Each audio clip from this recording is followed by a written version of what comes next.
Hello बच्चों, तो कैसे हैं आप लोग। शायद आप लोग अच्छे होंगे ऐसा हमारी आशा है।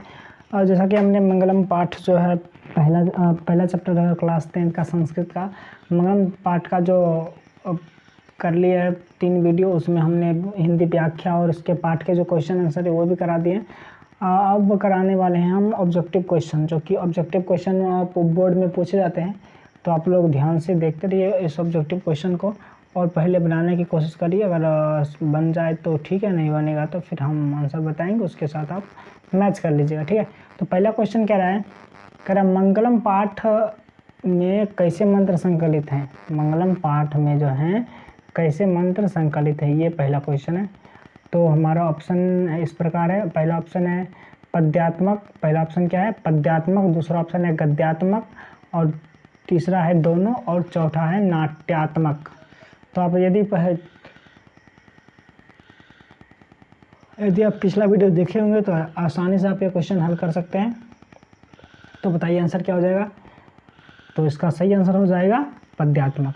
क्या हो जाएगा, पद्यात्मक। यानी मंगलम पाठ में पद्यात्मक मंत्र संकलित हैं। चलिए अगला क्वेश्चन है, मंगलम पाठ में परमात्मा की अपरा विद्या के 5 मंत्र किसके संकलित हैं। यानी 5 मंत्र जो परमात्मा की अपरा विद्या के 5 मंत्र जो संकलित हैं वो किसके संकलित हैं। पहला ऑप्शन है उपनिषद के, दूसरा है वेद के, तीसरा है पुराण के, और चौथा है तंत्र के। तो बताइएगा कहाँ से संकलित हैं, किसके संकलित हैं। तो अपना आंसर हो जाएगा ए, यानी उपनिषद के। ये जो 5 मंत्र लिए गए हैं उपनिषद के लिए गए हैं, और ब्रैकेट में उपनिषद के नाम भी दिए रहते हैं हर मंत्र के आगे। तो या आप इस बात को गौर किए होंगे। अगला है मंगलम पाठ के कितने मंत्र हैं। मंगलम पाठ के कितने मंत्र हैं, अर्थात मंगलम पाठ में कितने मंत्र हैं। चत्वार यानी 4, पंच यानी 5, सप्त यानी 7, यानी अष्ट यानी 8। तो बताइएगा कितने मंत्र हैं मंगलम पाठ में। तो मंगलम पाठ में कितने मंत्र हैं, पंच। मंगलम पाठ में 5 मंत्र हैं। चलिए अगला क्वेश्चन देख लेते हैं हम। मंगलम पाठ का प्रथम मंत्र किस उपनिषद से लिया गया। बताए थे हर मंत्र के सामने एक ब्रैकेट में लिखा रहता है कि वह किस उपनिषद से लिया गया है। चलिए हम बात करते हैं मंगलम पाठ का प्रथम मंत्र किस उपनिषद से लिया गया है। पहला ऑप्शन है कठोपनिषद, दूसरा ऑप्शन है मुंडकोपनिषद, तीसरा ऑप्शन है ईशावास्य उपनिषद, और फिर चौथा ऑप्शन है श्वेताश्वेतरोपनिषद। ठीक है, श्वेताश्वेतर उपनिषद। आंसर हो जाएगा यहाँ पे ईशावास्य उपनिषद। यानी पहला मंत्र जो है वो ईशावास्य उपनिषद से लिया गया है। अगला क्वेश्चन है, मंगलम पाठ कहाँ से संकलित है। पहला ऑप्शन है वेद से, पुराण से,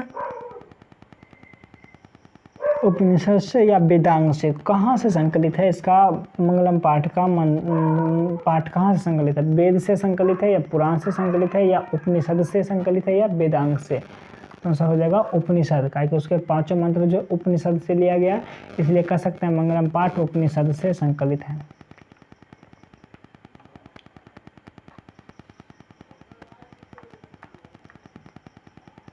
मंगलम पाठ में कितने सिद्धांत का वर्णन किया गया है।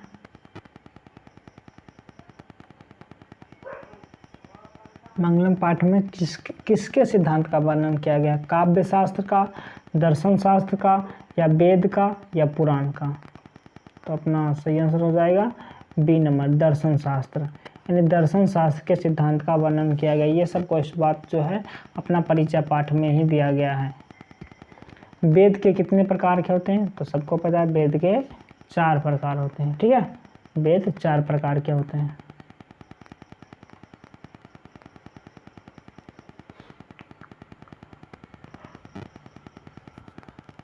अगला क्वेश्चन है, वेद रूपी शास्त्र क्या होता है। वेद रूपी शास्त्र क्या होता है। अनित्य होता है, नित्य होता है, या कृत्य होता है, या भृत्य होता है।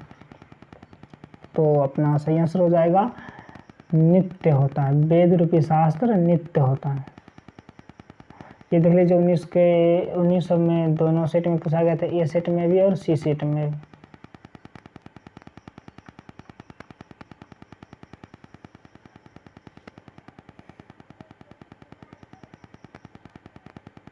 उसके बाद कह रहा है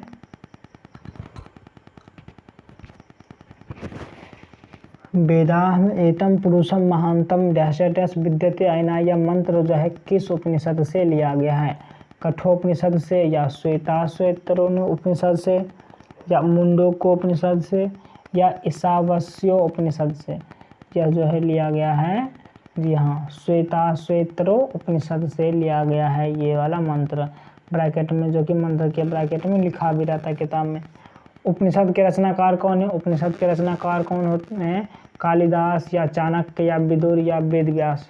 तो आंसर हो जाएगा वेद व्यास। उपनिषद के रचनाकार कौन है? वेद व्यास। उपनिषद किसका अंतिम भाग है? उपनिषद जो है आधुनिक साहित्य का अंतिम भाग है, या वैदिक साहित्य का अंतिम भाग है, या लौकिक साहित्य का अंतिम भाग है, या संस्कृत साहित्य का अंतिम भाग है? उपनिषद जो है वैदिक साहित्य का अंतिम भाग है। चलिए ठीक है।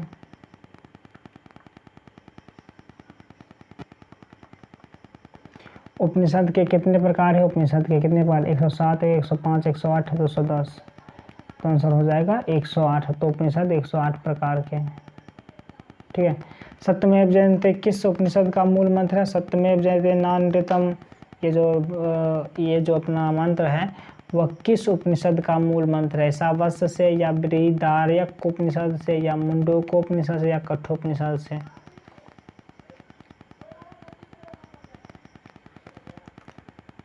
तो आंसर हो जाएगा मुंडोको उपनिषद से। यह जो मंत्र है मुंडोको उपनिषद से लिया गया है। नदियां नाम और रूप को छोड़कर किस में मिलती है?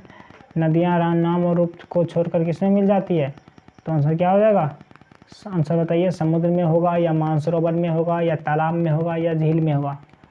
तो आंसर हो जाएगा अपना समुद्र में। नदियां नाम और रूप को छोड़कर समुद्र में मिल जाती है।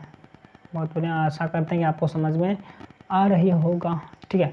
अगला क्वेश्चन है, नदियां समुद्र में कैसे मिलते हैं? पहला ऑप्शन है नाम को छोड़कर, दूसरा ऑप्शन है रूप को छोड़कर, तीसरा ऑप्शन है नाम और रूप दोनों को छोड़कर, चौथा क्वेश्चन है बिना किसी को छोड़े। तो नदियां जो है समुद्र में कैसे मिलेगी? तो अपना नाम और रूप को छोड़कर। ठीक है, सी नंबर।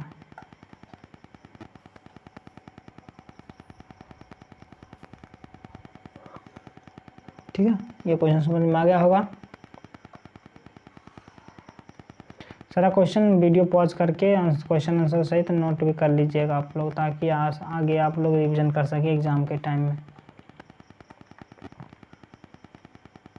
नदियां किसे छोड़कर समुद्र में मिलती है? किसको? काम रूप को, या नाम रूप को, या तम रूप को, या स्वार्थ रूप को? तो आंसर हो जाएगा नाम रूप को। नदियां जो है नाम रूप को छोड़कर समुद्र में मिलती है। चलिए ठीक है। अपने नाम रूप को छोड़कर, अगला क्वेश्चन 17 नंबर, अपने नाम और रूप को छोड़कर कौन समुद्र में विलीन हो जाता है? तो पहला ऑप्शन है समुद्र, दूसरा ऑप्शन है बी शरीर, तीसरा ऑप्शन है भक्त, चौथा ऑप्शन है नदी। तो बताओ नाम और रूप को छोड़कर कौन समुद्र में विलीन हो जाता है? तो बिल्कुल आंसर हो जाएगा नदी।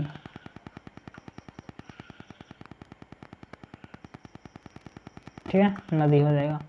अगला क्वेश्चन है, सत्य धर्म प्राप्ति के लिए किसे हटा दें? लौह पात्र को, पीत पात्र को, सुवर्ण पात्र को, या ताम्र पात्र को? पहला ही क्वेश्चन श्लोक था स्वर्ण हिरण्य सत्यम, जो अपना पहला ही क्वेश्चन इसका जो पहला ही है, हिरण्यमयेन पात्रेण सतस्य अभितम मुखम ना। तो ये वाला जो श्लोक है इसमें कह रहा है कि सत्य प्राप्ति धर्म प्राप्ति के लिए किसे हटा देना है? इसका व्याख्या में ही बताया गया है कि सोने के पात्र को हटा देना। क्या करना है? सोने के पात्र को हटा देना। सत्य का मुख किस पात्र से ढका हुआ है? पहला ऑप्शन है हिरण्यमय पात्र से, दूसरा ऑप्शन है मृण्मय पात्र से, तीसरा ऑप्शन है रजतमय पात्र से, चौथा ऑप्शन है ताम्रमय पात्र से। तो आंसर हो जाएगा हिरण्यमय पात्र से। सत्य का मुख हिरण्यमय पात्र से ढका हुआ है। अगला स्वर्णमय पात्र से सत्य का क्या आच्छादित है? सोने के जैसा पात्र से सत्य का क्या आच्छादित है? शरीर, जल, मुख, या तत्व? तो आंसर हो जाएगा मुख। तो ठीक है। किस पुरुष को मृत्यु के आने की जानकारी हो जाती है? किस पुरुष को जब मृत्यु आने की जानकारी हो जाती है? तो पहला ऑप्शन है साधक को, दूसरा ऑप्शन है असाधक को, तीसरा ऑप्शन है मूर्ख को, चौथा ऑप्शन है राजा को। तो बिल्कुल साधक को, जो साधना करते हैं उससे ही मृत्यु का मतलब मृत्यु पहले आने से पहले ही उनको जानकारी मिल जाती है। किस पुरुष को मृत्यु के आने की जानकारी हो जाती है? तो साधक को। यहाँ तो ऑप्शन में लिखा गया ए। अगला क्वेश्चन है किसकी विजय होती है? तो बिल्कुल सत्य की विजय होती है और कोई ऑप्शन देखने की जरूरत भी नहीं है। ठीक है, कैसे विजय होती है? क्या असत्य से या अपमान से, घृणा से या सत्य से? तो बिल्कुल सत्य की विजय होती है, तो सत्य से विजय होती है। ठीक है, तो किसकी विजय होती है? सत्य से। अगला है किसकी विजय नहीं होती है? तो सत्य की विजय नहीं होती है, या असत्य की, या धर्म की, या सत्य और असत्य दोनों की। तो सत्य की विजय नहीं होती है, असत्य की विजय नहीं होती। चलिए 26 नंबर क्वेश्चन है, एक मिनट अच्छे से। 26 नंबर कह रहा है कि अनोरयाना महतो महियान डैश डैश महिमान आत्मना मंत्र किस उपनिषद से संकलित है? ये जो अनोरयाना महतो महियान ये वाला जो श्लोक है ये किस उपनिषद से लिया गया है? पहला क्वेश्चन, पहला ऑप्शन कह रहा है मुंडकोपनिषद, दूसरा है कठोपनिषद, तीसरा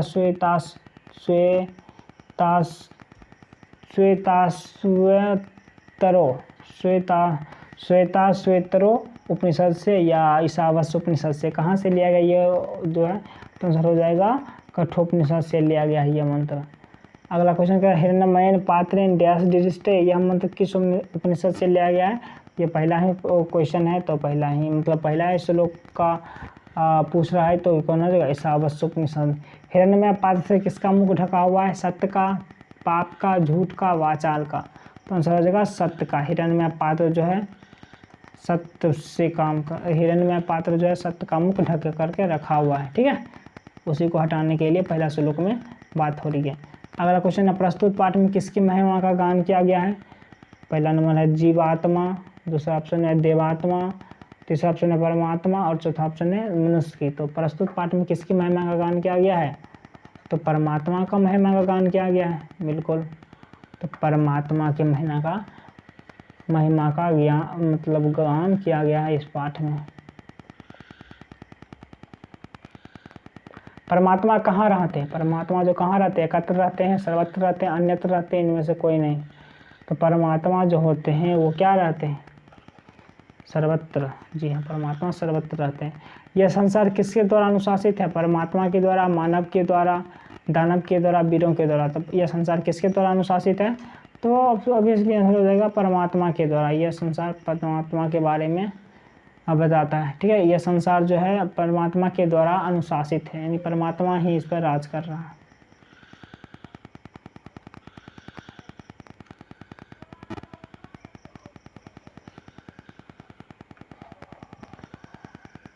चलिए अब अगला क्वेश्चन एक दो बचा हुआ उसको भी कर लेते हैं। कह रहा है ऋषि आदि परिणीत को क्या कहते हैं? ऋषि आदि परिणीत को क्या कहते हैं? तो आंसर क्या हो जाएगा यहाँ पे? कीर्तक। ऋषि आदि परिणीत को कीर्तक कहते हैं।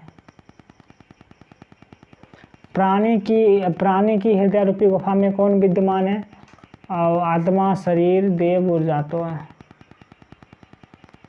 ठीक है, प्राणी के हृदय में रूपी गुफा में कौन